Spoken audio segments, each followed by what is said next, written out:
Hello and welcome to Select Civils. हम previous years में पूछे गए क्वेश्चंस का एनालिसिस कर रहे हैं और हमारा पर्पस ये है कि आप ये जान लें कि ये PYQs ही हैं जो आपकी प्री की नैया को पार लगा सकते हैं। मेंस में भी ये बातें उतनी ही रिलीवेंट है, लेकिन जब आप प्री पास कर लेंगे then we shall look at mains perspectives. तब हम देखेंगे कि PYQs का कितना इंपॉर्टेंट है। और ये हमेशा से PYQs पे आपको कमांड होना चाहिए।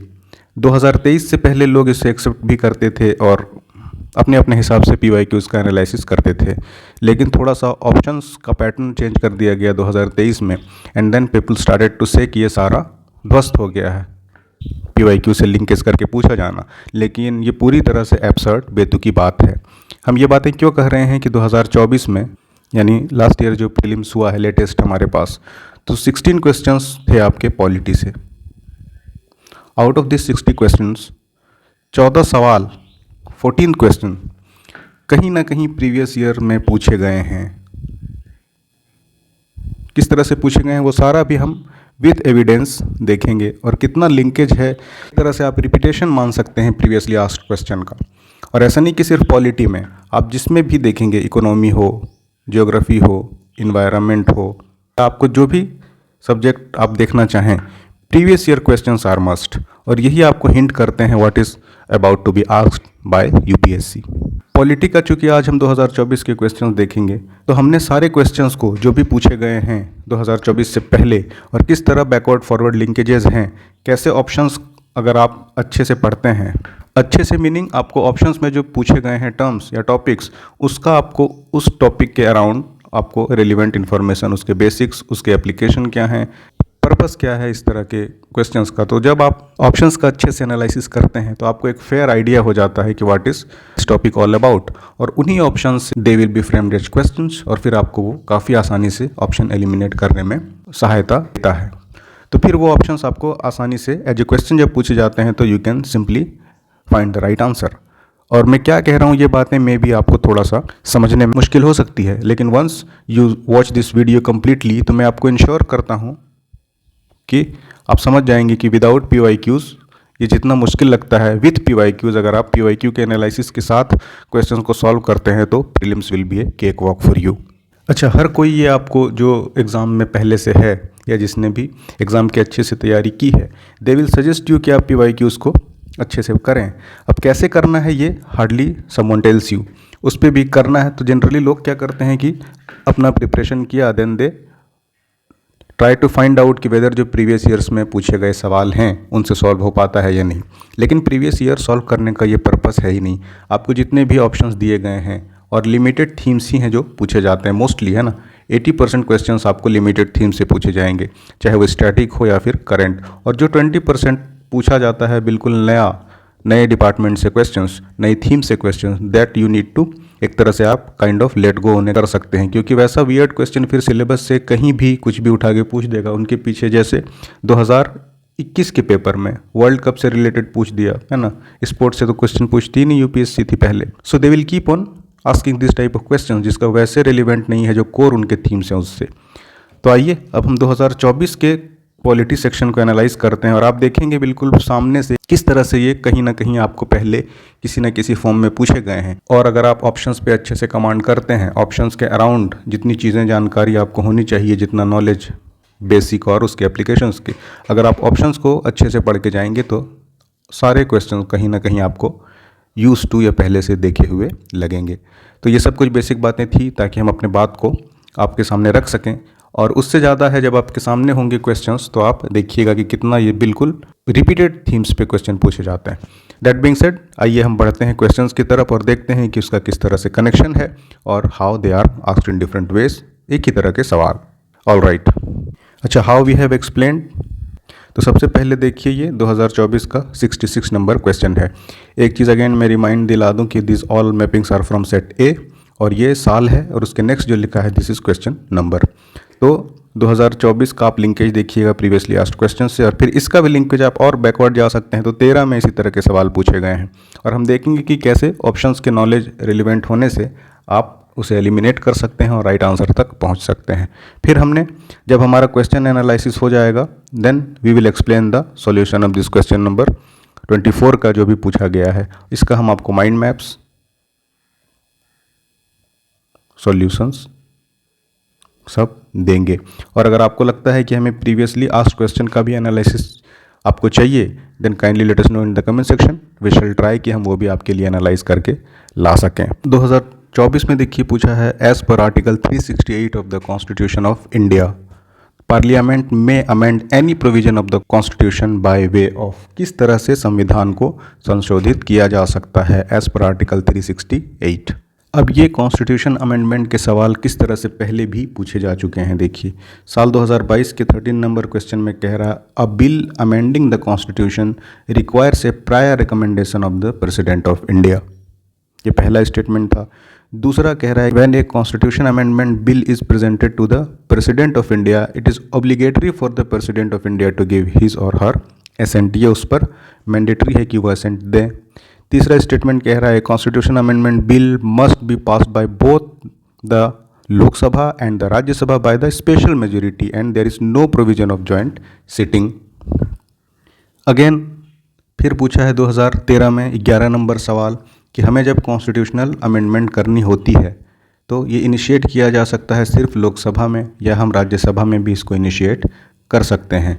फिर दूसरा स्टेटमेंट कहता है कि if such an amendment seeks to make changes in the federal character of the constitution the amendment also requires to be ratified by the legislature of all the states of India. तो सबसे पहले देखिए 2013 से अगर आप शुरू करते हैं एनालाइज करना, then you will reach to 22 में किस तरह क्वेश्चन पूछा है। जब आप 22 में कर लेंगे एनालिसिस कॉन्स्टिट्यूशनल अमेंडमेंट के बाद, उसी का एप्लीकेशन आप 2024 में करेंगे। सिंपली देखिए, फर्स्ट अगर आप 2013 से एनालिसिस करना शुरू करते हैं तो पहला स्टेटमेंट कह रहा है कि amendment to the constitution of India can be initiated by introduction of a bill in the Lok Sabha only. ये कह रहा है सिर्फ लोकसभा में हम इसे इंट्रोड्यूस कर सकते हैं। एज वी डिस्कस्ड अर्लियर कि PYQs के ऑप्शंस का एनालिसिस करना, एनालिसिस विसेट, ऐसा नहीं कि बस इसके बारे में आप जान लें कि हाँ सिर्फ लोकसभा में करता है या राज्यसभा में भी कर सकता है। That is not enough and can never be. Analysis का मतलब ही है कि अगर ये कह रहा है स्टेटमेंट कि क्या ये सिर्फ लोकसभा में ही इंट्रोड्यूस किया जा सकता है, then you need to know कि जो कॉन्स्टिट्यूशनल अमेंडमेंट बिल्स होते हैं they can be introduced in either house, यानी आप लोकसभा में भी इंट्रोड्यूस कर सकते हैं या इट कैन बी इंट्रोड्यूस्ड इन सभा एज वेल। इसके साथ साथ बाकी कॉन्स्टिट्यूशनल अमेंडमेंट के जितने प्रोसीड्योर्स हैं यू नीड टू रिमेंबर और have an fair idea about them all, क्योंकि once constitutional amendment is asked तो उसके जितने डायमेंशन हैं, जॉइंट सिटिंग हो सकता है या नहीं, 368 के अंदर दायरे में आता है कि नहीं, स्पेशल मेजोरिटी चाहिए या सिंपल मेजोरिटी चाहिए, वेदर स्टेट का रेटिफिकेशन चाहिए या नहीं, अगर चाहिए तो क्या पूरे स्टेट का चाहिए, हाफ ऑफ देम का चाहिए। That means amendment of constitution से रिलेटेड आपको प्रोविजंस पता होना चाहिए। जैसे सारा इंडिया ही लक्ष्मीकांत पढ़ता है, अब अगर आप लक्ष्मीकांत पढ़ेंगे तो everything is given in very fair detail. आपको सब कुछ दिया हुआ है कि 368 यानी पार्ट 20 किस तरह से कॉन्स्टिट्यूशनल अमेंडमेंट के क्या प्रोसीड्योर हैं। आपको पता होना चाहिए कि कॉन्स्टिट्यूशनल अमेंडमेंट आइदर हाउस में यानी बीट लोकसभा और राज्यसभा कहीं भी इसे इंट्रोड्यूस किया जा सकता है। तो यहाँ से ये स्टेटमेंट हालांकि इनकरेक्ट हो जाएगा। अब इस स्टेटमेंट का क्या होता है, that is totally a different thing. आपको पता होना चाहिए कि कॉन्स्टिट्यूशनल अमेंडमेंट का सारा प्रोसीड्योर क्या है। उसके बाद ये हमें पता होना चाहिए कि प्रायर कंसेंट की कोई ज़रूरत नहीं होती, नो प्रायर कंसेंट। उसके बाद हर हाउस से, ईच हाउस से ये अलग अलग पास होना चाहिए। उसके बाद जॉइंट सिटिंग का कोई प्रोविज़न नहीं है, नो जॉइंट सिटिंग। तो जब आप ये सारा डिटेल्स जान लेंगे, now you are ready with constitutional amendment procedure. और एक बार जब आपको कॉन्स्टिट्यूशनल अमेंडमेंट कैसे होता है, सारी चीज़ें आपको पता लग गई, तो आप किसी भी तरह का, किसी भी डायमेंशन में सवाल पूछा जाए कॉन्स्टिट्यूशनल अमेंडमेंट का, you will be ready to face them quite comfortably, है ना। क्रक्स ये है कि जो भी ऑप्शन में अगर कोई टॉपिक है तो मोस्ट प्रोबेबली आपको किसी न किसी अपकमिंग ईयर्स में या पूछा जा चुका है या फिर वो पूछा जाना है, और उसका जितना डायमेंशन हो सकता है ब्रॉडली उसे आप कवर करिए एंड देन आप प्रैक्टिस करिए प्रीवियस ईयर क्वेश्चंस को। तब आप देखेंगे कि this is definitely helping you. अब हमने जब एक बार 2013 में चूँकि ये पूछा गया है, देन हमें आइडिया हो गया। अब आप 2022 के इस 13 नंबर क्वेश्चन पर आइए। पहला स्टेटमेंट कह रहा है, a bill amending the constitutional require prior recommendation of the president. क्या हमने नहीं देखा कि ये प्रीवियस ईयर जो पूछा गया है सवाल उसी का एक डायमेंशन है। जब आप पढ़ेंगे कॉन्स्टिट्यूशनल अमेंडमेंट के प्रोसीड्योर्स तो आप पाएंगे इसमें कि कोई प्रायर रिकमेंडेशन नहीं चाहिए। दिस मेक्स स्टेटमेंट 1 क्या है, इनकरेक्ट कर देता है। आप 1 को इनकरेक्ट करेंगे तो आप डायरेक्ट ही 1 इसमें भी है, इसमें भी है, इसमें भी, you directly arrive at option number B as right answer, यानी 2 और 3 करेक्ट है, इररिस्पेक्टिव ऑफ के आपको क्या पूछा जा रहा है सेकंड और थर्ड ऑप्शन में। लेकिन अगेन ये सिर्फ आपको सॉल्व करने में हेल्प कर सकता है। फिर आप अगर इन ऑप्शंस का भी एनालिसिस कर लें तो आप फर्दर एग्जाम्स में जो पूछे जाने वाले सवाल हैं उसके बारे में आपको एक हिंट मिल जाएगा। दूसरा स्टेटमेंट क्या कह रहा है, when a constitution amendment bill is presented to the president of India it is obligatory for the president of India to give his or her accent. Obviously हमने हालांकि जब कॉन्स्टिट्यूशनल अमेंडमेंट प्रोसीड्योर देखा तभी इसके सारी डिटेल्स हमने देख लिए, but still this will work as a revision also, कि हमें ये पता होना चाहिए कि ये जो ऑब्लिगेशन है ये ऑब्लिगेटरी हो गया है। कब हुआ है, 24th कॉन्स्टिट्यूशनल अमेंडमेंट साल था 1971। ये इस बात को ऑब्लिगेटरी कर दिया है कि if a constitutional amendment bill is presented to President, वो डिनाई नहीं कर सकते या सकती अपने एसेंट को, एंड ही और she will have to give assent. इस तरह से ये स्टेटमेंट सही हो जाता है। आंसर अराइव करने के बाद भी you should look at the options carefully, है ना, जब आप प्रैक्टिस कर रहे हो, जब आप ऑप्शंस के बारे में जान रहे हो तो। अगेन तीसरे स्टेटमेंट को देखिए, a constitutional amendment bill must be passed by both Lok Sabha and Rajya Sabha by special majority and there is no provision of joint sitting. Obviously ये हमने तभी सीख लिया जब हम कॉन्स्टिट्यूशनल अमेंडमेंट बिल के प्रोसीड्योर के बारे में जान रहे थे, तो this is absolutely correct answer. So this ultimately again gives your 2 and 3 as correct answer, option number B. अब हम आते हैं 2024 में जो हमारा लास्ट ईयर 66 नंबर क्वेश्चन पूछा गया है।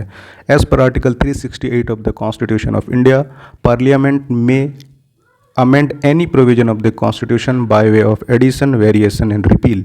जब आप अगेन कॉन्स्टिट्यूशनल अमेंडमेंट बिल या प्रोसीड्योर ऑफ कॉन्स्टिट्यूशनल अमेंडमेंट आप पढ़ेंगे तो ये आपको पूरी तरह से स्टेटमेंट ही यही मिलेगा।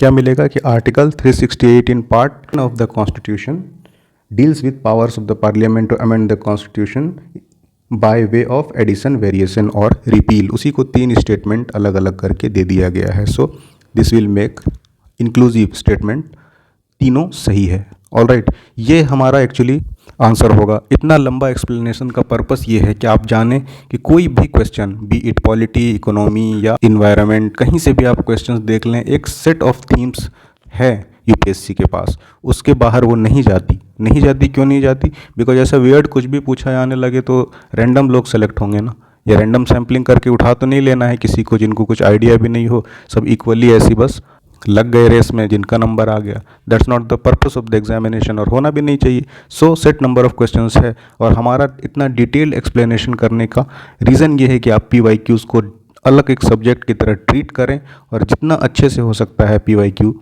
अगेन पूछे गए सवालों को उससे सीखें, how you can apply them for your upcoming preliminary examination. अब ये जो सवाल पूछा गया है उसका हमने अपने बुक में, ई बुक में किस तरह से आपको एक्सप्लेन किया है, so that you can take maximum advantage of this all. देखिए, सबसे पहले हर एक सब्जेक्ट को we have divided into different themes यानी कि अलग अलग सेक्शन वाइज, जैसे कॉन्स्टिट्यूशनल अमेंडमेंट का क्वेश्चन है, या फंडामेंटल राइट का क्वेश्चन है, या जुडिशरी का है, उस तरह से हमने थीम वाइज सेग्रीगेट किया है। This is part of our e book, है ना, PYQ का जो हमने ई बुक कंसोलिडेट किया है। ऑलराइट, ये देखिए मेथड ऑफ कॉन्स्टिट्यूशनल अमेंडमेंट क्या है, एडिशन भी है, वेरिएशन भी है, रिपील भी है। एडिशन यानी adding something new to the provision, जैसे लैंग्वेज को शेड्यूल में ऐड कर देना, that is also constitutional amendment. Variation क्या है, पहले कुछ था, now replaced by something else, तो ये भी कॉन्स्टिट्यूशनल अमेंडमेंट है ना।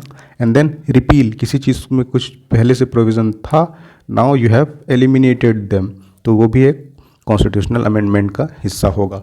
कॉन्स्टिट्यूशनल अमेंडमेंट, या फिर आप इन जनरल किसी भी चीज़ का अमेंडमेंट ले लीजिए, बी इट कॉन्स्टिट्यूशन और समथिंग एल्स, आप उसमें कोई चीज़ जोड़ेंगे या उसके कंटेंट को आप वेरी कराते हैं, या उससे कोई चीज़ आप डिलीट करते हैं, everything will be a part of amendment, है ना, अमेंड कर रहे हैं, you are amending something, so it can be addition, it can be variation और even you can repeal something from that.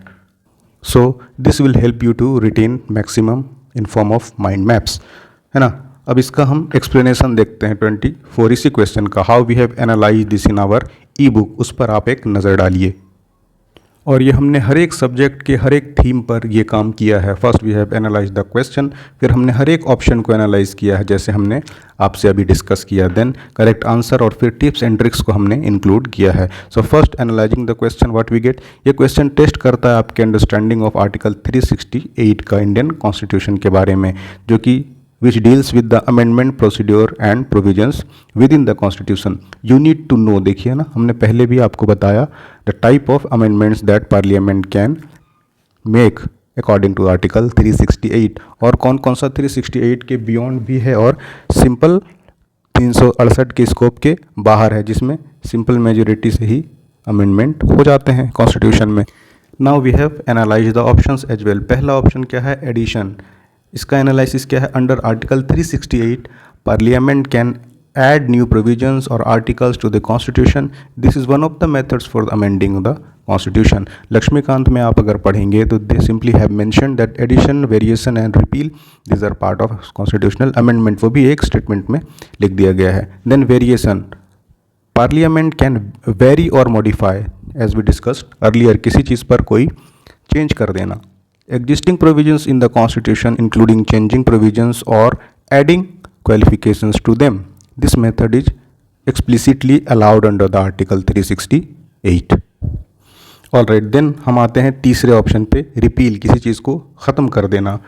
Parliament can repeal provisions of the constitution through an amendment provided such an amendment is passed with the majority and follow the procedure outlined in the article 368. So तीनों statement ये सही है। This makes option number D S correct answer inclusive of all.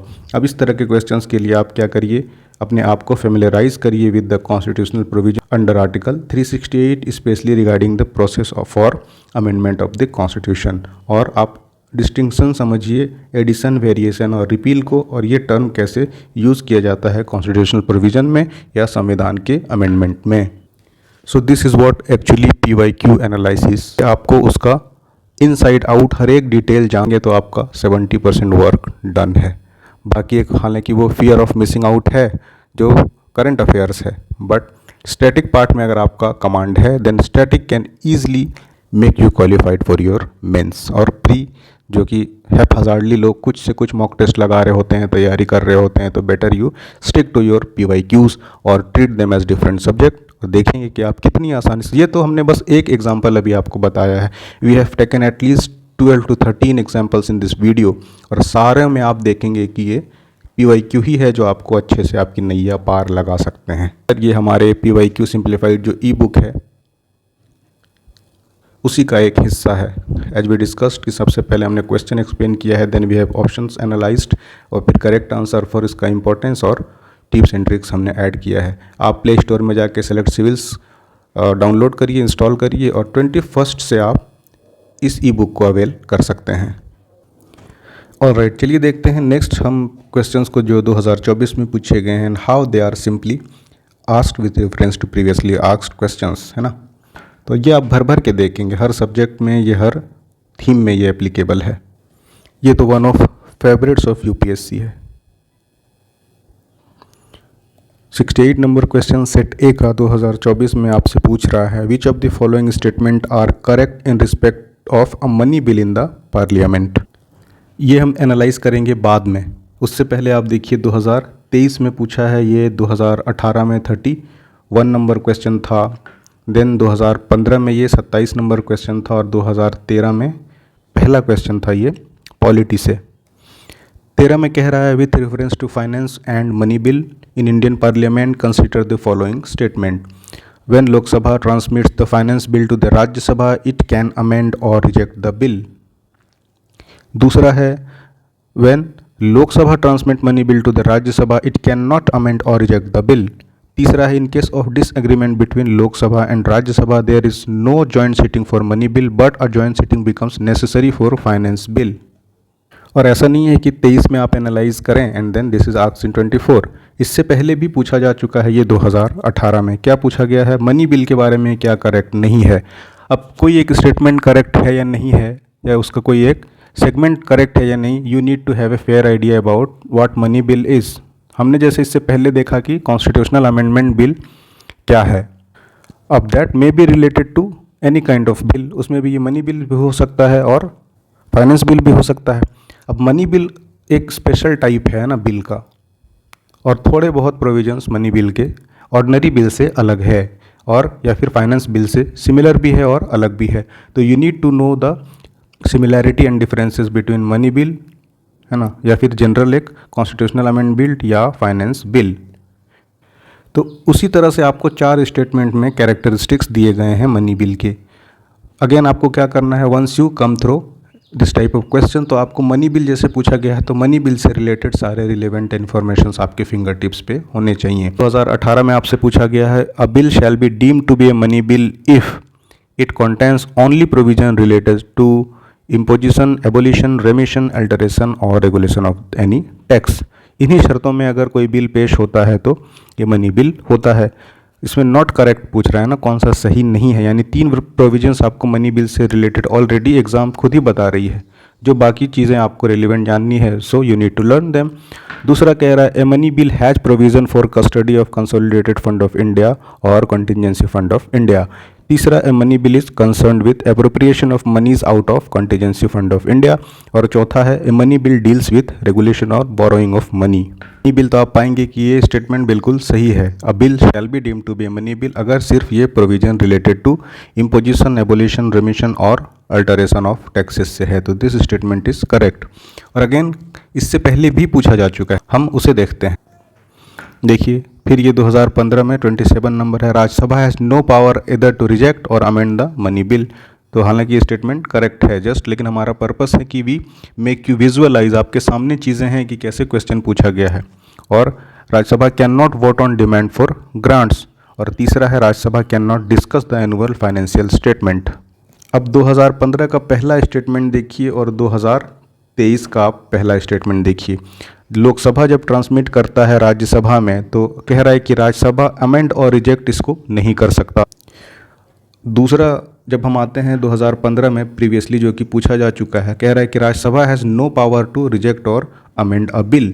तो अगर आप 15 ही analyse करते या 15 को ही अच्छे से एनालाइज करेंगे तो सबसे पहले तो आप मनी बिल से रिलेटेड सारे इसके प्रोविजंस और प्रोसीड्योर्स आप जान लेंगे कि कैसे राज्यसभा का इसमें कोई दखल नहीं होता। They can only suggest but can not amend the bill, whether directly उनके पास आए या फिर वो इंट्रोड्यूस तो कर ही नहीं सकते। तो ऑब्वियसली आपको यहीं से आइडिया लग जाना चाहिए कि लोकसभा से होकर ही मनी बिल जाएगा राज्यसभा में। दे कैन नॉट इंट्रोड्यूस, यानी Rajya Sabha can not introduce a money bill in the house. ये हमेशा जब भी करेंगे लोकसभा करेंगे।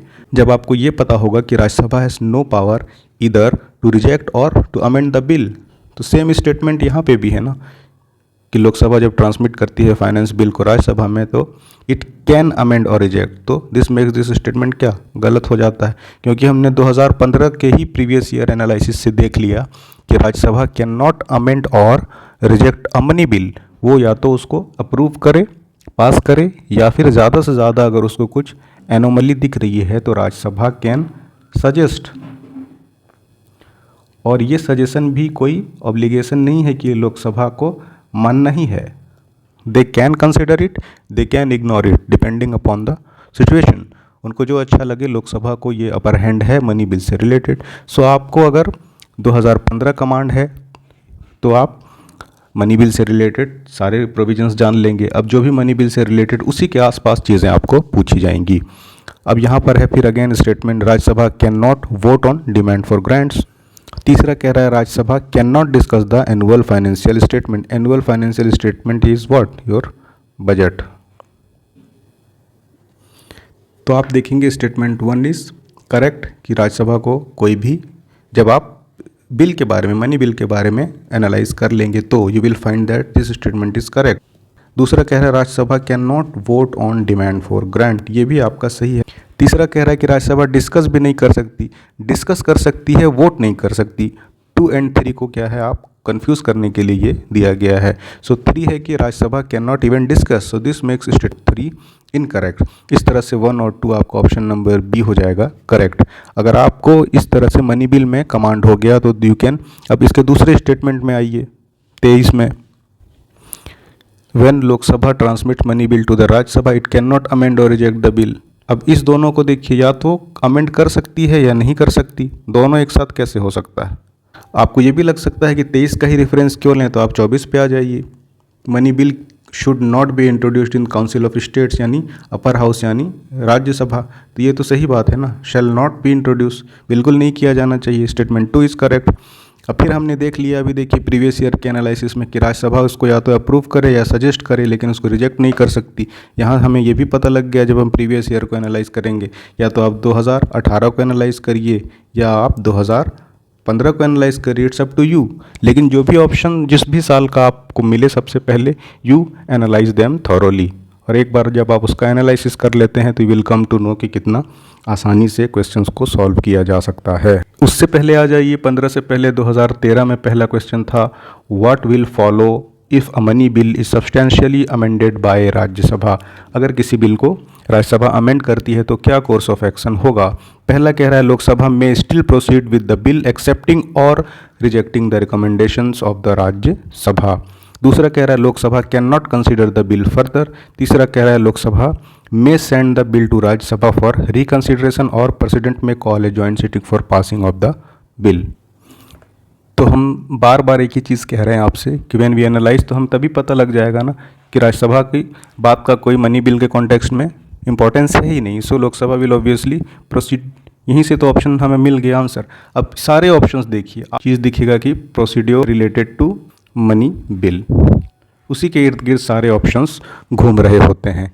तो 1, 2013, 15, 18, 23, तब जाके 24 पूछा है। तो आपको इतनी बार हिंट कर दिया होगा, इतना नहीं भी तो एटलीस्ट 2 बार पूछा जा चुका है कोई सवाल, उसके ऑप्शंस पूछे जा चुके हैं। फिर भी if you are not able to solve them, तो कहीं ना कहीं तो दिक्कत है आपके प्रिपरेशन में, है ना। तो ये इस तरह से आप प्रीवियस ईयर को अच्छे से एनालाइज करें, आई रिपीट अगेन, तो आप आसानी से समझ सकते हैं कि कितना आसान हो जाएगा आपके लिए इसे सॉल्व करना। अब एक बार अगेन 2024 के हम सॉल्यूशन को देख लेते हैं, फर्स्ट थ्रू माइंड मैप्स और फिर हम उसका एनालिसिस देखेंगे। तो देखिए, how should a money bill be handled, कैसे, तो सबसे पहले इंट्रोड्यूस करेंगे लोकसभा में, फिर लोकसभा का रिस्पॉन्स एंड देन फिर राज्यसभा का रोल। तो introduce in Lok Sabha A money bill can only B introduced in the Lok Sabha and not in Rajya Sabha.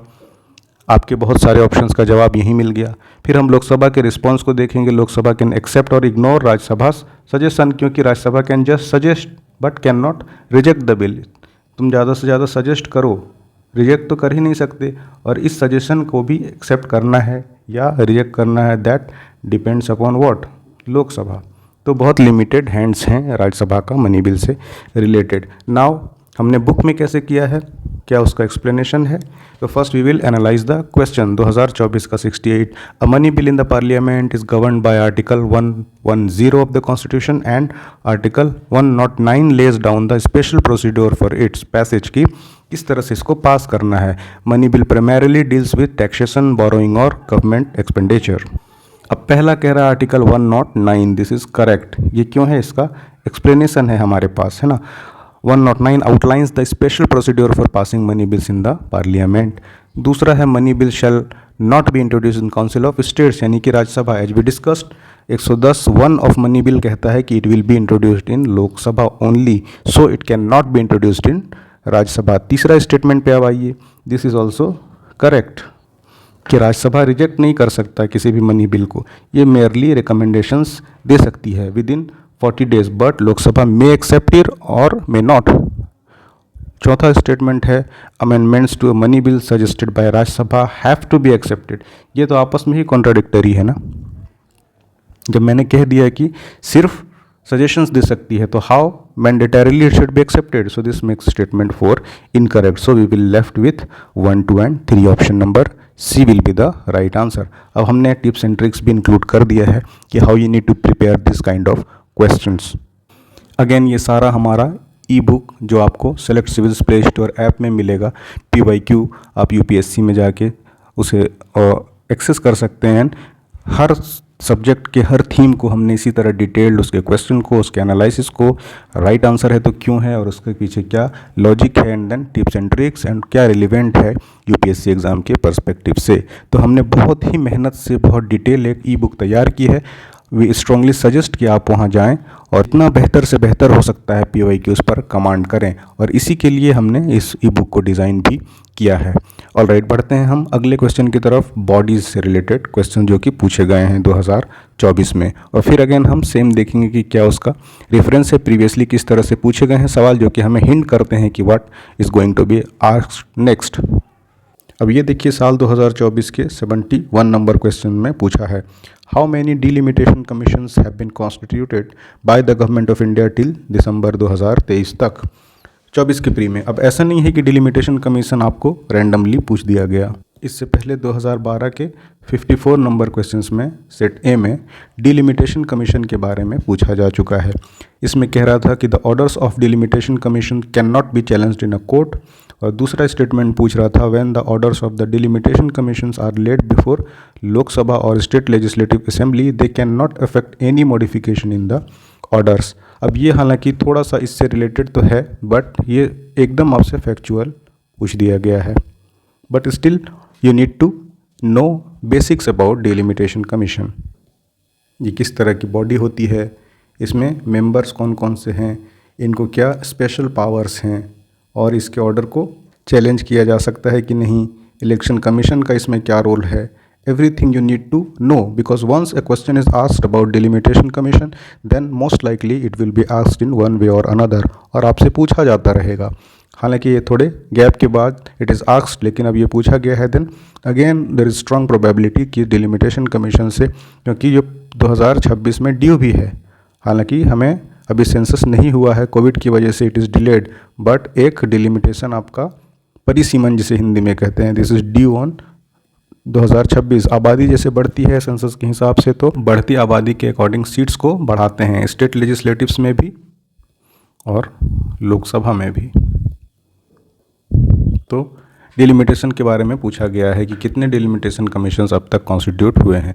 तो हालांकि यहाँ पर दोनों स्टेटमेंट सही है, बोथ स्टेटमेंट्स आर करेक्ट, है ना, option number C. But this clearly gives you a hint कि आपसे डिलिमिटेशन कमीशन के बारे में पूछा जाने वाला है कहीं ना कहीं, और ये आपको 2024 में पूछा भी गया है। अब एज वी आर डूइंग कि हम इसका एनालिसिस देख लेते हैं। तो सबसे पहले इसे मैप सिंपल याद रखिएगा, एक कि 1952 में फर्स्ट डिलिमिटेशन कमीशन कॉन्स्टिट्यूट हुआ, दूसरा 63 में हुआ, एंड देन 73 में हुआ 10 साल के अंतराल के बाद, और फिर हमें 2002 में। So in this way 4 delimitation commissions have been constituted. तो ऑप्शन नंबर 4 किसमें है, D will be the right answer. तो आप again this all are part of our e book. मैं बार बार इसलिए कह रहा हूँ कि आप प्ले स्टोर पे जाइए और इसे अवेल करिए, सो दैट आपके फिंगर टिप्स पे PYQs हो, और जितना ज़्यादा PYQs पे आपको कमांड होगा, you will be a closer one to clearing the preliminary exam. अब इसका एक्सप्लेनेशन देख लेते हैं, question explanation. This test your knowledge about the delimitation commission which are appointed to redefine the boundaries of parliamentary and assembly constitution in India. As we discussed कि आबादी जैसे जैसे बढ़ती है, तो बढ़ते आबादी के अकॉर्डिंग रिप्रेजेंटेशंस को बढ़ाने के लिए दिस इज़ डन। और एनालाइज करते हैं अपन ऑप्शन को, पहला कह रहा है 1 2 3 4, तो उसी का ये एक्सप्लेनेशन है। अल्टीमेटली वी सी के 52, 63, 73 और फिर 2002 में। So in this way 4 delimitation commissions have been constituted till December 2023। All right, है ना। तो इस तरह से you keep on analysing PYQs, उसके सारे ऑप्शंस को जानिए, उसका हर डायमेंशन को जानिए। फिर हम देखते हैं नेक्स्ट क्वेश्चन में हमें किस तरह से प्रीवियस ईयर क्वेश्चंस हेल्प करती हैं राइट आंसर पाने में। अगेन ये हमारे ई बुक का एक सेगमेंट है, how it will help you analyse the question, then option, then correct answer, then logic behind it, and then we have added tips and tricks. अब ये देखिए प्रीएम्बल एंड शेड्यूल से question पूछा गया है। ये कह रहा है the constitution 71st amendment act साल 1992 amends the 8th schedule of the constitution to include, कौन से लैंग्वेज को इंक्लूड किया गया था 71st अमेंडमेंट में। अब ऐसा नहीं है कि 8 शेड्यूल से पहली बार क्वेश्चन पूछा गया, उससे पहले साल 2008 में 99 नंबर क्वेश्चन पॉलिटी में पूछा गया, under which of the following constitutional amendment acts 4 languages were added to the language under the 8th schedule of the constitution of the India, thereby raising their number to 22, यानी 18 languages थे, उसमें 4 जोड़ के 22 हुआ। तो जब 8 schedule languages के बारे में आपसे पूछा गया तो you need to know every detail about inclusion of languages, है ना। कॉन्स्टिट्यूशन में ओरिजिनली कितने लैंग्वेज थे, कितने अमेंडमेंट्स हुए और किस अमेंडमेंट में क्या जुड़ा, ये इसलिए जानना जरूरी है एवरी डिटेल कि इट इज़ वंस आस्क्ड, और एक बार आपसे पूछा गया है दिस मीन्स कि ये आपसे कहीं ना कहीं it will keep on asking, तो आपसे पूछा जाता रहेगा। तो एक बार आप बेसिक जान लेंगे तो you will be ready for upcoming questions. तो आपको डिटेल में हर पर्सपेक्टिव जान लेना है। जैसे ओरिजिनल कॉन्स्टिट्यूशन में 14 लैंग्वेजेस थे, फिर हमें एक अमेंडमेंट मिला 1967 में और वो 21st अमेंडमेंट था, इसमें हमने ऐड किया सिंधी को। इस तरह लैंग्वेज हो गए 14 + 1 हो गया 15। फिर हमने 92 में 71st अमेंडमेंट किया, 3 लैंग्वेज को ऐड किया जिसमें था आपका कोंकणी, उसके बाद मणिपुरी एंड नेपाली। तो 15 प्लस और 3 हो गया, this makes a total of 18। 15 और 3 18 हो गया।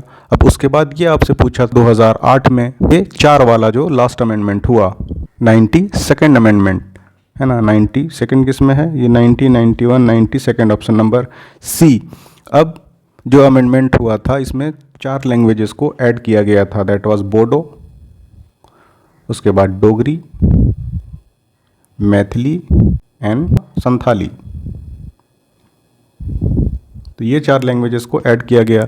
इस 4 लैंग्वेज के ऐड करने से पहले वाला आपसे पूछ लिया गया 2024 में 72 नंबर क्वेश्चन में कि ये 3 लैंग्वेज जो ऐड किया गया था एज वी डिस्कस्ड 71 अमेंडमेंट में, है ना, साल 1993 में, वो तीनों कौन था, तो Konkani, Manipuri and Nepali. So Konkani, Manipuri and Nepali is correct. Maithili we learn कि मैथिली आपका लैंग्वेज से रिलेटेड जो लास्ट अमेंडमेंट हुआ है 92nd साल 2003 में, तो दिस वॉज अमेंडमेंट जिसमें कि बोडो, डोंगरी और संथाली के साथ मैथिली को भी इंक्लूड किया गया। So once we eliminate this Maithili तो हम बचते हैं 3 ऑप्शंस के साथ। So 1, 2 and 3 will be the correct answer. और this is how PYQs help you. इसका अब एक बार हम मैप देख लेते हैं और हम किस तरह से इसको एनालाइज करते हैं। इवोल्यूशन ऑफ इंडियन लैंग्वेजेस, हालांकि मैंने आपको डिटेल में बता दिया। 71st अमेंडमेंट से पहले 21st अमेंडमेंट एक हुआ, उससे पहले ओरिजिनल कॉन्स्टिट्यूशन जिसमें 14 लैंग्वेजेस थे। In this 21st amendment we added Sindhi, ये नंबर बना देता है 15। फिर हम ऐड करते हैं 71 अमेंडमेंट, इसमें हम ऐड करते हैं 3 लैंग्वेज को जिसमें कि कोंकणी, मणिपुरी और नेपाली था। ये 15 और 3 हो गया, number of languages 18। And then आपको यहाँ के बाद का स्टेटमेंट दे के पूछा था साल 2008 का 99 नंबर क्वेश्चन कि 4 लैंग्वेजेस थे, यानी कि 18 और +4 ये टोटल हो गया 22। तो वो 4 लैंग्वेज कौन कौन से थे, दिस वाज आस्क्ड इन 2008। और हमने देख लिया अभी कि वो 4 लैंग्वेज थे बोडो, डोगरी, उसके बाद मैथिली एंड संथाली। अब इसी में से आपको पता होना चाहिए कि मैथिली लास्ट अमेंडमेंट जो हुआ है 92nd उसमें था। So this can not be a part of 71st amendment. So Maithili को आप एलिमिनेट करेंगे, बाकी तीनों, हर में देखिए 3-3 स्टेटमेंट है ना। दिस मीन्स कि आपको वो एक लैंग्वेज रिकॉग्नाइज करना है जो कि 71st अमेंडमेंट का हिस्सा नहीं था, दैट विल बी मैथिली। और इससे हम डायरेक्टली अराइव कर जाएंगे राइट आंसर पे। तो ये इसी का अगेन एक्सप्लेनेशन है कि first we have analyse the question कि this 71st constitutional amendment ask about the language that are added. So Konkani, this is correct, Manipuri, this is also correct, and Maithili not included in 71st language, rather it was included as 92nd Constitutional Amendment Act of the year 2003. So the correct answer will be 1, 2 and 3. So देखिए tips and tricks में we have hinted कि you need to know 71st Amendment added these 3 languages and then 92 added 4 more languages and then 8 schedules initially had 14 languages. Now that has reached from 14 to 20. Second इसकी journey भी हमने आपको बता दी। This is how PYQ helps. Again इस तरह के सारे एनालिसिस आपको हमारे ई बुक में मिलेंगे। और अगेन इसका ये मैप है, how this book will immensely help you. An number of books हैं, उसके बाद भी हमें लगा कि what is lacking for aspirants, हमें उसे कवर करना चाहिए। आपको किसी भी PYQ के बुक्स में नहीं मिलेगा कि ऑप्शंस को एनालाइज किया गया हो डिटेल्ड। और फिर हर ऑप्शन के एनालिसिस के साथ हमने क्वेश्चन एनालाइज किया है, अगर राइट आंसर पे अराइव किए हैं उसके पीछे का रीज़न क्या है और how it will help you. फिर हमने टिप्स एंड ट्रिक्स हर एक डिटेल को एनालाइज किया है और फिर आपके लिए उसे कंसोलिडेट किया है। अगेन आप सेलेक्ट स्किल्स ऐप पर जाएं and you can have those e books. All right, बढ़ते हैं हम अगले क्वेश्चन की तरफ। ये थीम 2 है बुक का and part is fundamental right, article 12 से 35 के बीच में। ये तो खैर हर साल आजकल almost right to privacy. Justice KS Puttaswamy versus union of India 2018 का केस आने के बाद जितना गवर्नमेंट इंक्रोच करती है प्राइवेसी को, उतना ज़्यादा UPSC पुश करना चाहती है ह्यूमन राइट्स को। और इस वजह से आपको राइट टू प्राइवेसी चाहती है कि हर हाल में आप इसे पढ़ें, सीखें, समझें, जानें। सो टाइम एंड अगेन हर एक साल के गैप में या इवन आजकल हर साल आप कह सकते हैं कि question is fix from right to privacy. Right के बारे में कहीं पूछ रहा है and you are getting no idea where it actually pertains to right to privacy, है ना। 21 आर्टिकल और उसमें से एक राइट टू प्राइवेसी एक पुट्टास्वामी केस के बाद फंडामेंटल राइट में इसे इंक्लूड किया गया है। सो क्वेश्चन 2024 में 76 नंबर था, उससे पहले साल 2021 में क्वेश्चन नंबर 79। आप देखेंगे कि बिल्कुल same question, under which of the following articles of the constitution has supreme court of India placed right to privacy. Same question, right to privacy is protected under which article, यानी दोनों में सिर्फ और सिर्फ आपको राइट टू प्राइवेसी जानना है कि आर्टिकल 21 में है। 2018 में क्या हुआ, 2018 में right to privacy is protected, ये खुद बता दिया ना कि राइट टू प्राइवेसी क्या है और ये क्या प्रोटेक्ट करता है। Right to privacy is protected as an intrinsic part of right to life and personal liberty. Which of the following in the constitution of India correctly and appropriately imply the above statement, है ना। तो जब आपको कह रहा है कि intrinsic part of right to life and personal liberty, right to life and personal liberty is a part of fundamental right, उसमें भी आर्टिकल 21। और जब इसका इंट्रिंसिक पार्ट है तो obviously article 21 and freedom guaranteed in part 3। अब आप 2021 और 2024 के ऑप्शंस को भी देखिए। आर्टिकल 15, आर्टिकल 15, बाद आर्टिकल 19, आर्टिकल 19, आर्टिकल 21 जो कि आंसर था article 21। Even they are not bothering to change the articles of the option statements. तो इस तरह से डायरेक्टली आपको पूछते हैं सवाल, है ना। यहाँ पर एक डिफरेंट था कि आर्टिकल 16 पूछ दिया था, उससे पहले आर्टिकल 29 पूछा था। सिमिलरली अगर 18 में देखें तो आर्टिकल 14 पूछा था, आर्टिकल 17, आर्टिकल 24। तो जो आपका फंडामेंटल राइट्स के आर्टिकल है 12 to 35, आपको ये पता होना चाहिए। एंड देन हमने एनालाइज कर दिया है हर एक आर्टिकल का मतलब। और जब आप प्रीवियस ईयर एनालाइज करें, दैट मीन्स आपको अगेन आई रिपीट कि हर चीज़ का पता होना चाहिए if you are analysing the fundamental right. तो ये भी देखिए किस तरह से हेल्प करेगा। Article 14 to 18, you know this is part of right to equality. उसके बाद आप देखिए 19 से 22, this is a part of right to freedom. 23-24 आपका सिंपली कवर करता है राइट अगेंस्ट एक्सप्लॉयटेशन। फिर 25 से 28 आपका कवर करता है right to freedom of religion. And then cultural and educational rights है 29-30, cultural and educational rights. And article 32 constitutional remedies. तो ये एक ब्रॉडर अगर क्लासिफिकेशन आप जानते हैं तो यू कैन सिंपली एलिमिनेट लगभग क्वेश्चन आप यहाँ से भी सॉल्व कर सकते हैं। पहला कर रहा है 14 we know this is part of equality, so equality और privacy is not same thing, है ना। So this will eliminate option number A. फिर आपका कह रहा है article 17 and DPSP। Article 17 we know untouchability वाला, है ना, this is not a part of right to privacy. Article 24 is for against exploitation, so what we are left with option number C, freedom guaranteed in part 3। ये आपको broader अगर पता है so you can directly eliminate this 15 again किसका हिस्सा हो जाएगा, यहाँ से देखिए इक्वालिटी का, सो this can not be a part two privacy. Article 19 हम देखेंगे फ्रीडम के राइट को बताता है, सो फ्रीडम के right is not right of privacy, तो ये भी नहीं हो सकता। आर्टिकल 29 हम देखते हैं तो 29 is part of cultural and educational right, so this can not be answer, again you are left with option number सी।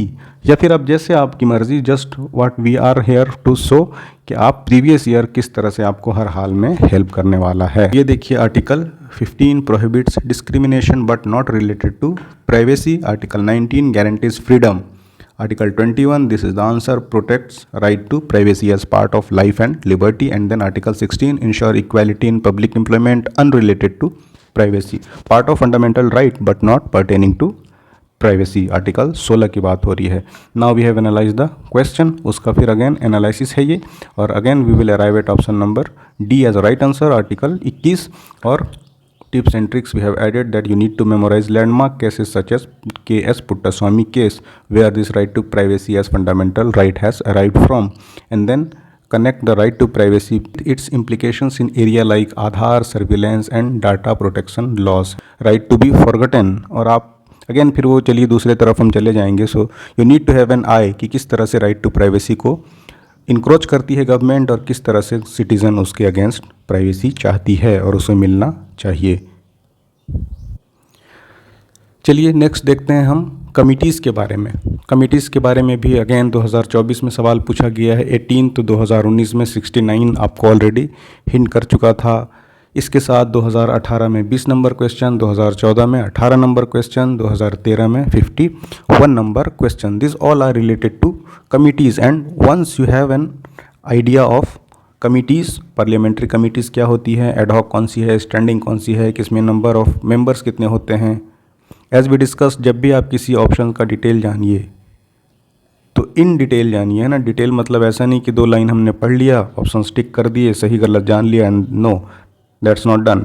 आप उसको इनसाइड आउट जानिए पूरा। जैसे कमिटीज़ हम जान रहे हैं तो पार्लियामेंट्री कमिटीज़ होती कौन है, उसमें कितने टाइप होते हैं, एडहॉक कौन सी है, स्टैंडिंग कौन सी है, उसमें मेंबर्स किससे होते हैं, उसको चेयर कौन करता है, लोकसभा के members, everything you need to know. और जब एक बार ये आप छोटा सा एक्सरसाइज कर लेंगे ना तो आपको उसी के आसपास क्वेश्चंस पूछे जाएंगे। फॉर एग्जांपल आपसे क्या पूछा गया 2019 में, in India which of the following review, कौन रिव्यू करती है इंडिपेंडेंट रेगुलेटर्स इन सेक्टर्स लाइक टेलीकम्युनिकेशन, इंश्योरेंस और इलेक्ट्रिसिटी ETC। अब इसमें ऑप्शंस दिया है ad hoc committee setup by parliament, parliamentary department related, standing committee, finance commission, financial sector legislative reform commission या फिर नीति आयोग। तो ये क्वेश्चन पूछने से पहले साल 2018 में पूछ चुका था जस्ट, यानी उससे पहले, कि with reference to parliament of India which of the following parliamentary committee scrutiny and reports to house whether the powers to make regulations, sub regulations, है ना, इसके बारे में पूछा गया। ऑप्शन देखिए तो again government assurance committee on subordinate legislation, rules committee और बिजनेस एडवाइजरी कमेटी। फिर आपसे पूछा गया कि लार्जेस्ट कमेटी कौन सी है। When a question is asked from committee, तो आप ये इंश्योर करिए कि कमेटी से रिलेटेड आपको सारे डिटेल्स पता होने चाहिए। और ऑप्शंस पे आप जितना अच्छे से एनालाइज करेंगे तो this options will help you eliminate the wrong one, और फिर वो किसी न किसी फॉर्म में क्वेश्चन बनाकर पूछ दिए जाते हैं। तो ये 1, 2, 3 सवाल पहले से, यानी जब हम एनालाइज करते हैं ना 2013 से अगर आप देखें तो 1, 2, 3, 4 सवाल पहले से पूछा जा चुका है। Then you have been asked कि आप एथिक्स कमेटी के बारे में बताइए। तो जब आप हर कमेटी के बारे में जान लेंगे you will have an idea. तो एथिक्स कमेटी के बारे में तो जानेंगे ना कि it was additionally an ad hoc committee, then yes this was an ad hoc committee. तो दिस मेक्स स्टेटमेंट 1 करेक्ट। यहाँ से आप 2 को एलिमिनेट कर देंगे, ऑप्शन नंबर बी। एक बार इसके सॉल्यूशन को हम देखते हैं। तो this is map for the solution. Ad hoc इसका ओरिजिन था, किसके बारे में कह रहा है ये हमें, एथिक्स कमेटी के बारे में और इसके फंक्शन के बारे में। So the community was initially ad hoc before becoming standing, यानी कि परमानेंट बनने से पहले दिस वॉज एडहॉक। एडहॉक क्या होता है कि it is created for a purpose and once purpose is served उसे डिसॉल्व कर दिया जाता है। Sub judice matter, the committee can not address sub judice matter. जब कोई मामला सब जुडिस है ही तो what committee will do for that. तो चलिए रहना लिटिगेशन उसका बाहर में। देन कंप्लेंट सोर्स क्या है, complaint come from various sources. सिर्फ एमपी से नहीं, वो एडहॉक भी क्या कर सकती है, अगर देख रही है कि वो इंक्रोच होता हुआ मेंबर्स का राइट को, तो they can suo motu take cognizance of. सो इस वजह से ऐसा नहीं है कि जस्ट एमपीज़ के कंप्लेंट से ही वो उसको देखेगी। सो ये उसका माइंड मैप है. Now we see the explanation of this question analyzing the options. उससे पहले हमने क्वेश्चन भी एनालाइज किया है. पहला है कि initially it was an ad hoc committee. Statement 1. So this statement is correct. Why? The ethics committee was initially set up as an ad hoc committee to address issues related to conduct of MPs, later institutionalized as standing committee for the Lok Sabha. So this makes statement 1 correct. इस तरह से अगर आप options को analyse करते हैं तो ये अपकमिंग एग्जाम्स के लिए आपको फ़ायदा देता है. दूसरा कह रहा है only a member of the Lok Sabha can make a complaint. So this statement is incorrect. Why? Ethics committee primarily but not only considers complaints that are made by MPs themselves. The ethics committee can also take matters suo motu as we discussed, है ना, और based upon complaints from other sources. जैसे उसे media reports में कुछ दिख गया तो the committee can take cognizance of. तीसरा स्टेटमेंट कह रहा है the committee can not take up any matter which is sub judice. Obviously this is correct. Why? Ethics committee does not take up any matter that are sub judice. It is those pending in courts. This ensures that proceeding do not interfere with the judicial matters. Separation of power का ही encroachment हो जाएगा ना ये. So this statement is also correct. Only 2 is incorrect. This makes 1 and 3 as right answer. Option number C. Now we have added tips and tricks कि आप किस तरह से फोकस करें when you get a question like this. Tips and tricks मतलब आप जब PYQs को एनालिसिस करें तो किस तरह से करें. This is what these tips and tricks are talking about. Alright, बढ़ते हैं हम अगले क्वेश्चन की तरफ. बस मैंने जितने क्वेश्चंस आपको कहे हैं सबका एविडेंस आपके सामने है कि यही एक आपको मूल मंत्र है. प्रीवियस ईयर को अच्छे से करते रहें और प्रीवियस ईयर्स पे बिल्कुल आपको देख के ही आपके माइंड में आ जाना चाहिए किस सवाल को किस साल पूछा गया है. This comfortable you need to be with previously asked question से. फिर आते हैं फंडामेंटल राइट से. एज वी डिस्कस्ड हमने इसको डिटेल में डिस्कस कर लिया है. इस बार है रिट के बारे में क्वेश्चन. तो 2024 में 83 था तो 2022 में ये सारा सेट एक ही बात हो रही है ना. फिर 2014 में 71 नंबर क्वेश्चन पूछा रिट के बारे में. अब सबसे पहले पूछा आप 2014 में देखिए कि the power of supreme court of India to decide disputes between the centre and states fall under. यहाँ पे भी आपको दिया गया है कि क्या ये रिट जुरिस्डिक्शन का पार्ट है या नहीं है, एडवाइजरी का है, एपिलीट का है या फिर ओरिजिनल है. तो ये चारों option you need to know कि एडवाइजरी जुरिस्डिक्शन क्या होता है, एपिलेट क्या होता है, ओरिजिनल क्या होता है और रिट क्या होता है. जब आप ये एनालाइज करेंगे तो you will come to know कि writ jurisdiction supreme court and higher courts के पास होते हैं. फिर आप ये देखेंगे कि आर्टिकल 32 इसको कवर करता है और हाई कोर्ट के लिए 226 226 कवर करता है. इस तरह से जब आप डिटेल जान लेंगे, अगेन ओरिजिनल जुरिस्डिक्शन में देखेंगे कि कौन कौन सा जुरिस्डिक्शन सिर्फ सुप्रीम कोर्ट में ही शुरू होता है, मीन्स डायरेक्टली वो जहां आप अप्रोच कर सकते हैं, दैट इज़ व्हाट ओरिजिनल. ऐसा नहीं कि बाय मीडियम ऑफ अपीलेट. और फिर अपीलेट जुरिस्डिक्शन क्या होता है कि आप लोअर कोर्ट से गए हाई कोर्ट में, हाई कोर्ट से गए सुप्रीम कोर्ट में bye means of appeal, that is appellate jurisdiction. फिर आप देखेंगे कि एडवाइजरी जुरिस्डिक्शन क्या होता है कि प्रेसिडेंट ने किसी मुद्दे पे मदद मांगा सुप्रीम कोर्ट से, that is what advisory jurisdiction is. तो जब आप ये जान लेंगे यहाँ से आपको रिट जुरिस्डिक्शन के बारे में पता लग जाएगा. अब रिट जुरिस्डिक्शन में आप देखेंगे कि 5 तरह के जुरिस्डिक्शन हैं रिट्स के. उसमें आप देखेंगे कि हेबियस कॉर्पस है, फिर you will learn about mandamus, you will learn about prohibition, उसके बाद सर्टियरी एंड क्यू वारंटो. फिर जब आप 5 तरह के जुरिस्डिक्शन जानेंगे तो उसका डिटेल आपको जानना है कि हेबियस कॉर्पस किसके अगेंस्ट इशू कर सकती है कोर्ट, मैंडमस में क्या होता है, प्रोहिबिशन और सर्टियरी में किस तरह के डिफरेंसेस हैं और क्यू वारंटो क्या होता है. So you need to fair idea about this all options. ऐसा नहीं कि सिर्फ रिट के बारे में. इसके बारे में जब आप इनसाइड आउट जान लिए तो अब आपको नेक्स्ट क्वेश्चन अटेम्प्ट करना देखिए कितना आसान हो जाएगा. Mandamus will not lie against private organization unless it is interested with a public duty. Next कह रहा है mandamus will not lie against a company even though it may be a government company. तीसरा कह रहा है any public minded person can be petitioner to move court to obtain the writ of quo warranto.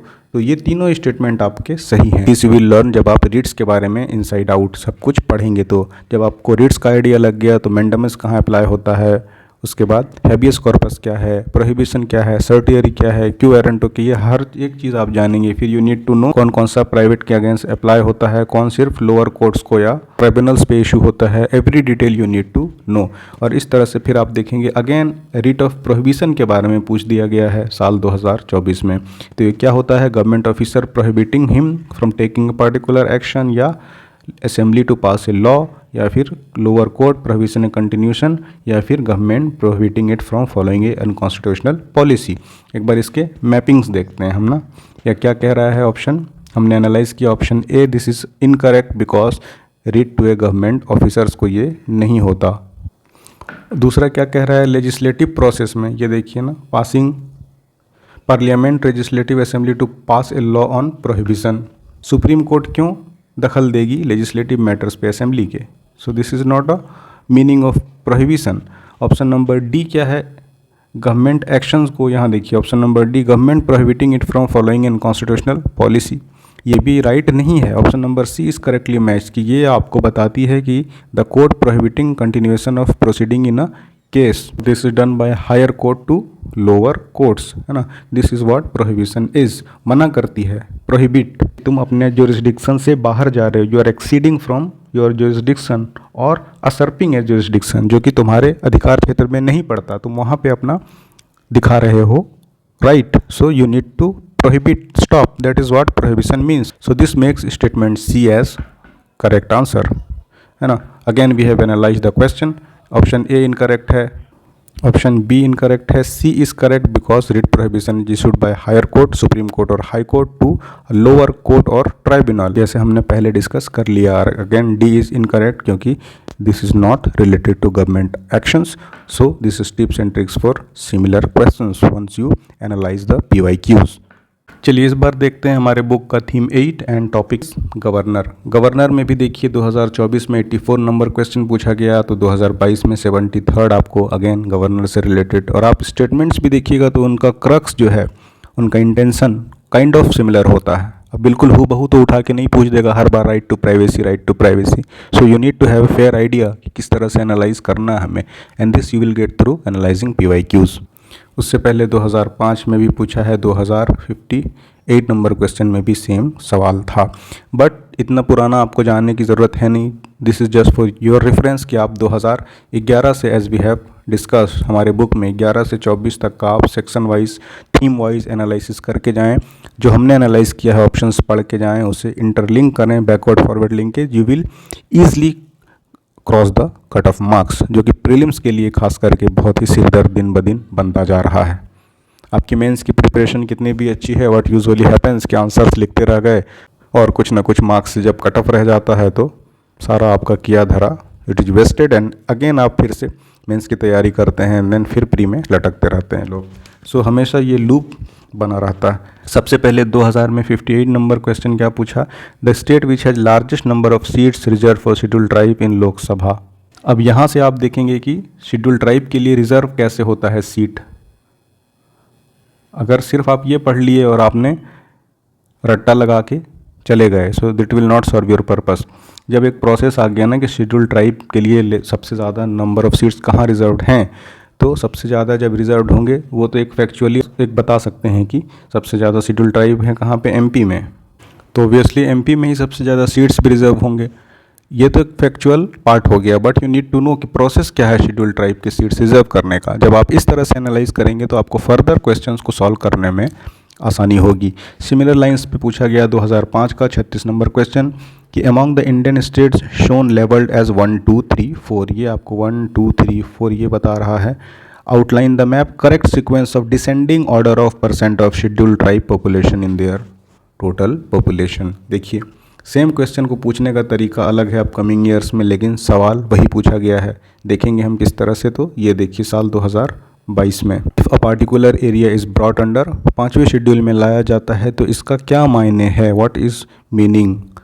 24 में पूछ लिया गया है कि if the governor of a state who recognize and declares any community of the state as a scheduled tribe, that means अगर आप 2000 के इस क्वेश्चन को ही एनालाइज करेंगे कि how scheduled tribes are recognized, तो आपको ये मदद कर सकता है 2024 के क्वेश्चन को सॉल्व करने में। And then a tribal community declared as scheduled tribe in a state need not to be so in another state. So who has the authority to declare a community as scheduled tribe? Governor's authority है। तो ये statement incorrect है। क्यों? क्योंकि government recommend करती है, president ultimately authority है। और स्टेट वाइज रिकॉग्निशन होता है।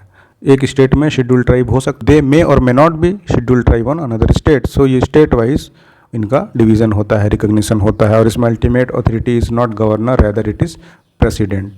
और ये तो एक यूपीएससी करती ही है कि प्रेसिडेंट को रिप्लेस कर देगी गवर्नर को, कभी इसे रिप्लेस कर देगी पीएम को, कभी पीएम को कर देगी डिप्टी पीएम से। So you need to be careful about this word place.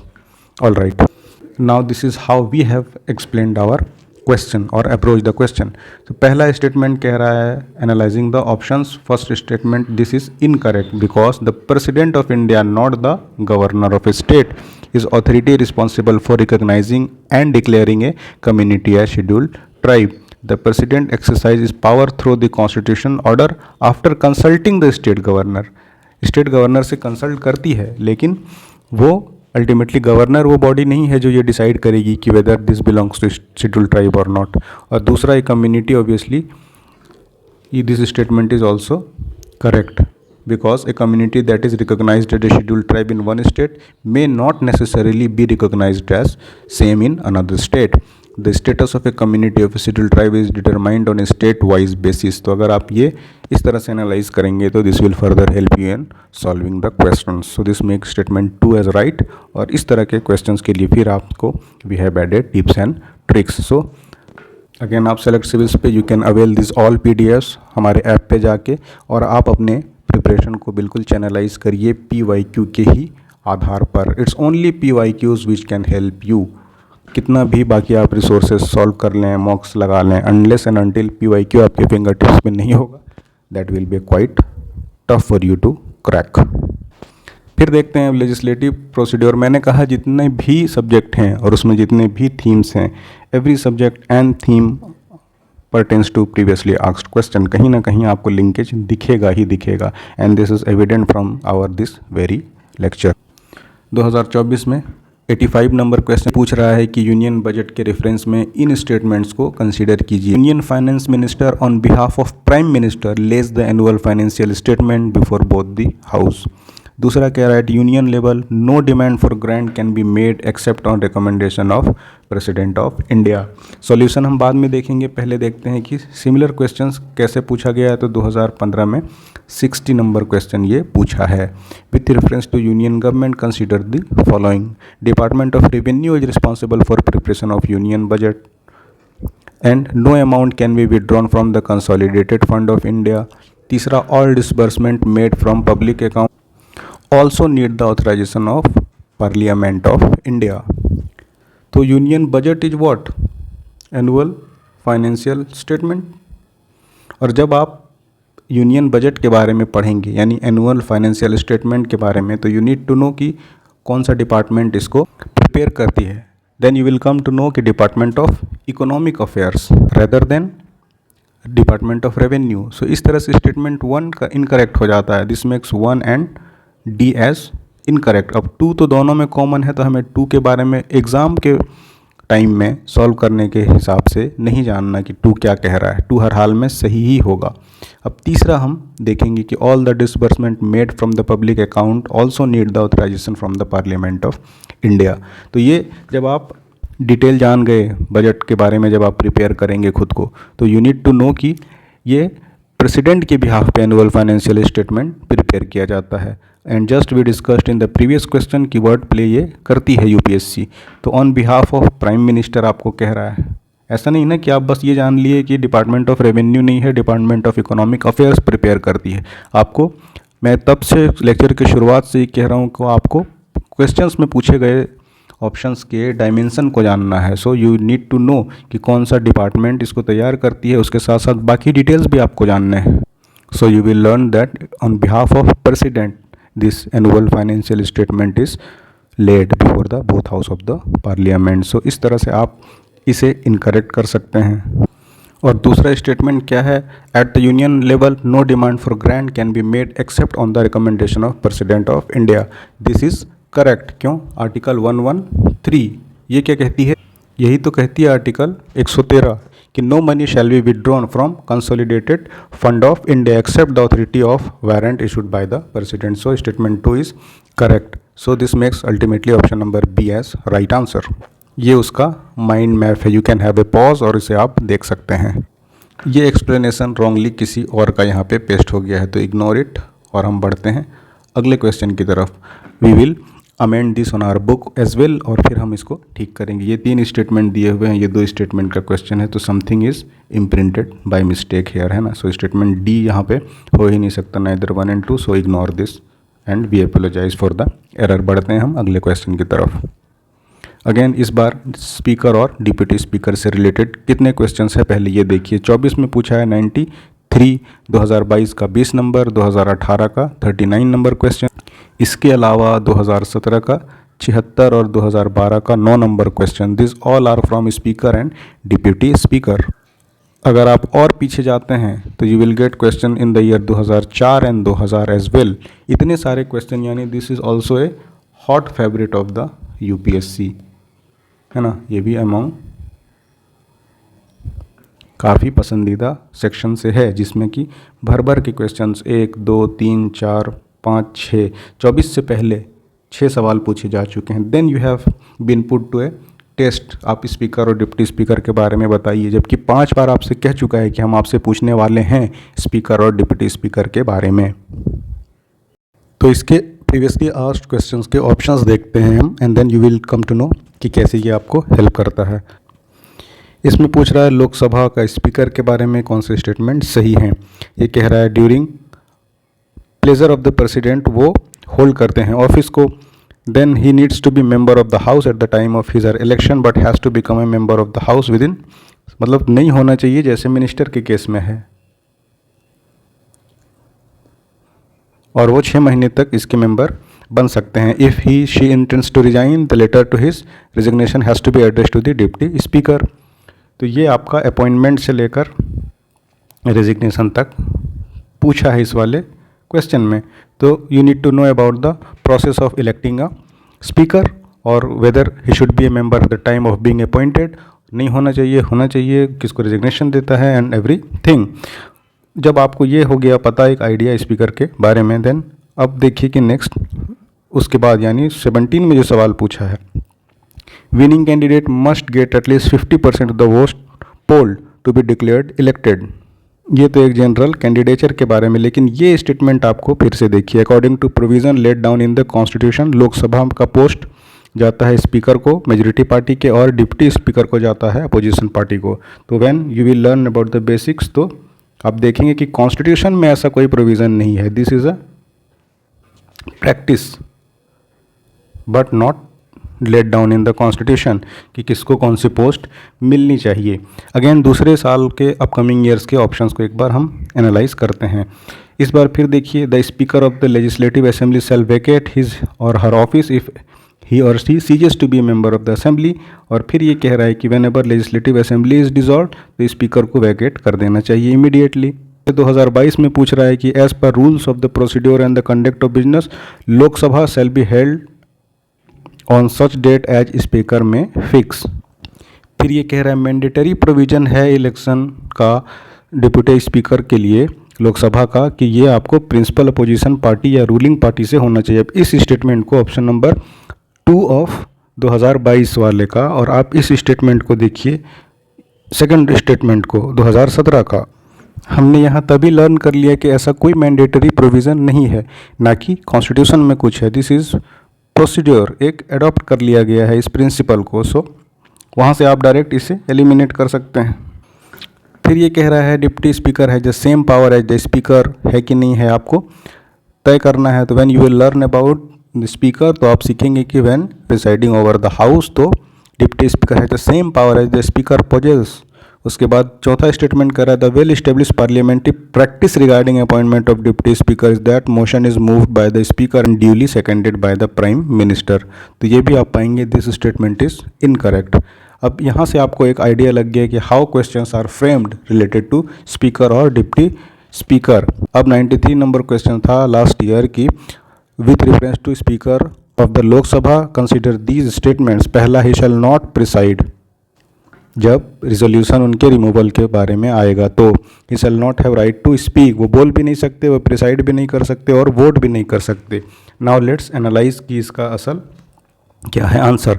वो तो एक डिफरेंट पार्ट है, पर आप देखिए कि बस स्पीकर या डिप्टी स्पीकर का मेनली ये पूछा गया है, दोनों को इंटरलिंक करके, कि जब स्पीकर की जगह पर डिप्टी स्पीकर प्रिसाइड करते हैं तो क्या होता है, स्पीकर कौन बनते हैं, डिप्टी स्पीकर कौन बनते हैं, when they need to resign तो क्या करना होता है। यानी ओवरव्यू आपको पता होना चाहिए once you get a question from a certain topic. Similarly as we discussed 2000 और 2004 में भी क्वेश्चन पूछे गए थे। So when a resolution of removal is presented तो preside, no he can not preside over this on removal. Speak, उनको बोल सकते हैं, they retains the right to speak, vote they can vote but with restrictions. इसका हम एक बार analysis देख लेते हैं कि if we go through the question arcs और इसके डिटेल्ड एनालिसिस में तो हमें क्या मिलता है। This question test your knowledge about speaker of the Lok Sabha, particularly their role when a resolution of removal is under consideration, but when you read तो learn about everything. जैसे स्पीकर के बारे में आप पढ़ रहे हैं तो उनके अपॉइंटमेंट से लेकर रिमूवल तक, और जब वो प्रिसाइड इन अ चेयर तो उनके क्या पावर्स होते हैं और उसकी क्या लिमिटेशंस या अथॉरिटी होती है।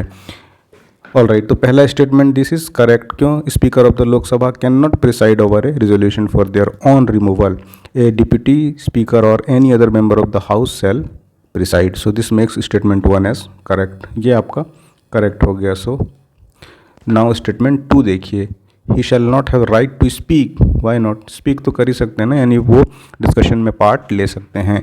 The statement is incorrect, speaker retain the right to speak during the proceeding particularly in their defence. ये तो आपका नेचुरल जस्टिस के ही खिलाफ हो गया ना,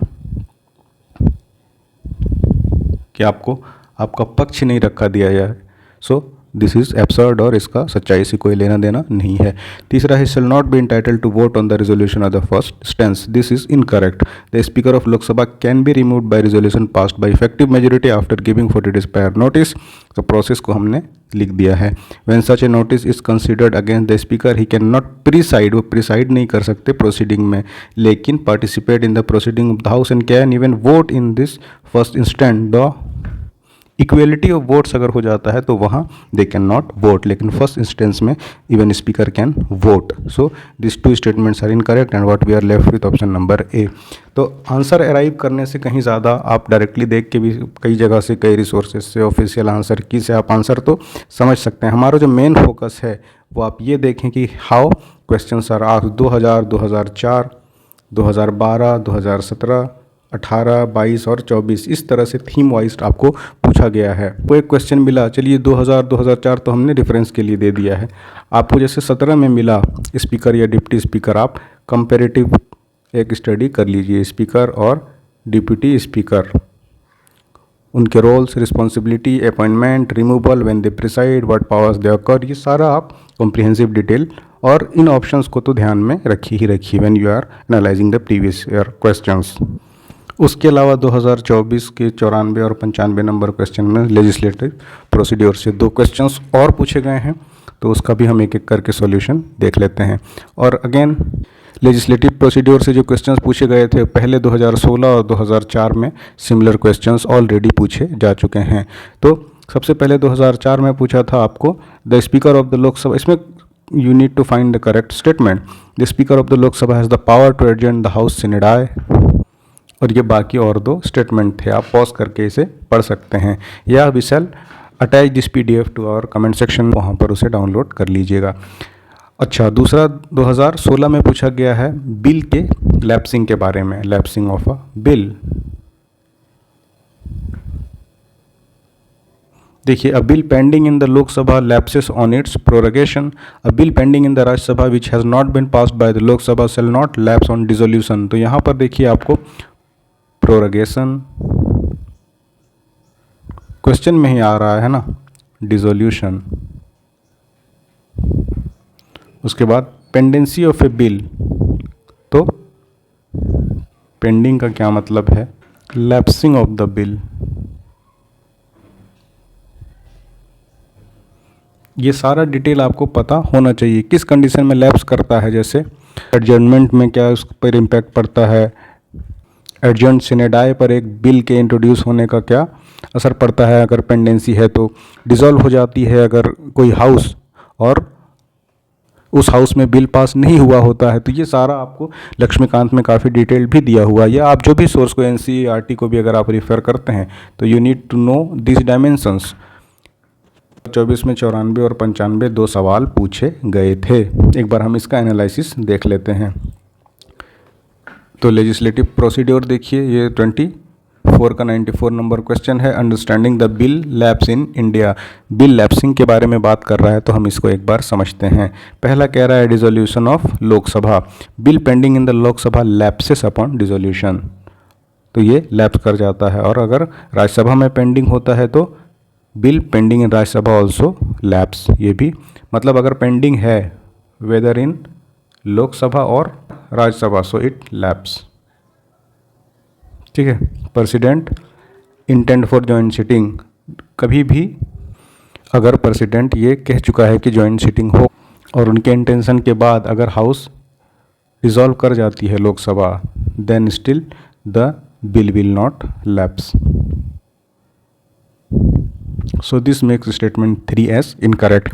ये हमारा माइंड मैप है। एक बार हम एनालिसिस देख लेते हैं हमारे इस क्वेश्चन का। साल 2024 के 94 का statement 1, a bill pending in the Lok Sabha lapses on its dissolution. This statement is correct as we discuss. When the Lok Sabha is dissolved, a bill pending in the House lapse, meaning they are no longer considered for passing unless जब तक उसको दोबारा से reintroduce ना किया जाए, उसकी life वहीं पे एंड हो गई। अगर फिर से उस बिल को चाहते हैं कि एक्ट बनाया जाए तो दैट नीड्स टू बी रीइंट्रोड्यूस्ड। वही फेट होता है आपका राज्यसभा में भी, अगर पेंडेंसी होती है और वो डिसॉल्व कर जाता है तो मतलब लोकसभा में पास हो गया, राज्यसभा में पहुंचा, लेकिन लोकसभा पास करने के बाद भी अगर डिसॉल्व हो गया then still the bill lapses. और तीसरा है a bill in regard of which president of India notified his or intention to summon a house for joint sitting, तो ये लैप्स नहीं करेगा। This is incorrect. The president intention to summon a joint sitting does not affect the validity of bill upon the dissolution of the Lok Sabha. Bill pending consideration in either house will lapse but intention to call a joint sitting, अगर उस bill से regarding कह दिया गया है कि joint sitting will be someone तो bill नहीं लैप्स करता है।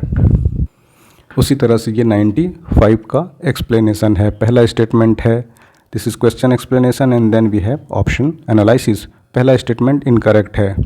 ये स्टेटमेंट कह रहा था कि prorogation of a house by president of India does not require advice council of ministers, लेकिन prorogation is a formal end of session of parliament and generally इसमें ज़रूरत होती है कि काउंसिल ऑफ मिनिस्टर्स की एडवाइस ली जाए। This makes statement 1 as incorrect. दूसरा क्या है, दूसरा स्टेटमेंट करेक्ट है जो कह रहा है कि prorogation of house is generally done, कब किया जाता है, prorogation after the house it adjourn sine die, but there is no bar to the president of India proroguing the house which is in session. तीसरा कह रहा है dissolution of the Lok Sabha is done by the president of India who save in exceptional circumstances does so on advice of council of minister. This is also correct, क्योंकि Lok Sabha dissolve होता है उसमें council of ministers का advice ज़रूरी है। The dissolution of Lok Sabha is done by president on advice of council of minister accept in exceptional circumstances, जहाँ पर council of ministers का नहीं लिया जा सकता advice. So in general dissolve on advice of council of ministers. और वो exceptional circumstances कौन है, सच एज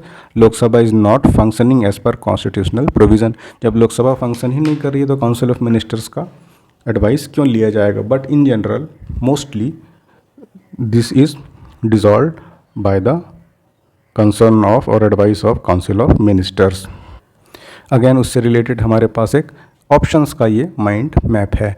पहला है प्रोरोगेशन बाय प्रेसिडेंट, इंड्स कर देती है सेशन ऑफ पार्लियामेंट को। काउंसिल ऑफ मिनिस्टर का एडवाइस, तो बिल्कुल president act on advice of prime minister and council of ministers. Council of ministers का हिस्सा पीएम भी है ना। प्रोरोगेशन टाइमिंग कब है, can occur even if house is still in the session, तब भी इसका प्रोरोगेशन किया जा सकता है। Dissolution of Lok Sabha, the president dissolves the Lok Sabha on advice of council of minister and then council of minister की एडवाइस डिसोल्यूशन के लिए जरूरी है except on exceptional circumstances. So it will be a correct statement की जब भी डिसॉल्व करना हो then advice of council of minister is ज़रूरी। And exceptional circumstances president may act independently in exceptional situations but not in generic terms.